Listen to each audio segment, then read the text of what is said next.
আমি আপনার আগেই বলছি আমি আপনার ঘরের বউ হইতে পারবো। ছোট পর্দার অভিনেত্রী জান্নাতুল সুমাইয়া হিমি নাচ থেকে মডেলিং তারপর অভিনয়ে নাম লেখান তিনি। অল্প সময়ে ক্যারিয়ারে অভিনয় দক্ষতায় তুমুল ব্যস্ত অভিনেত্রী হিমি। ভিউয়ের প্রতিযোগিতায় পিছিয়ে নেই এই অভিনেত্রী। হিমি অভিনীত শতাধিক নাটকের ভিউ 1 কোটি করে ছাড়িয়েছে। অভিনেত্রী ভেরিফাইড ফেসবুকে এই সংক্রান্ত একটি ফটোকার্ড পোস্ট করা হয়েছে, যেখানে বলা হয়েছে 109টি নাটকের প্রতিটি 1 কোটি ভিউ। হিমির সাফল্যে গর্বিত টিম হিমি।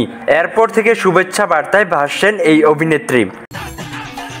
খুব তো বড় গলায় কইছিলি এইবার নাকি পাস করবি কই। কিছুদিন আগে আলোচিত টেলিফিল্ম বড় ছেলের ভিউয়ের রেকর্ড ভেঙেছেন একক নাটক শ্বশুরবাড়িতে ঈদ। মহিন খান নির্মিত এই নাটকের প্রধান চরিত্রে অভিনয় করেছেন নিলয় আলমগীর ও জান্নাতুল সুমাইয়া হিমি।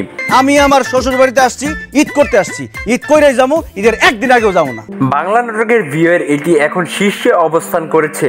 যদিও ভিউ দিয়ে কোনো বিচারের পক্ষ নন হিমি।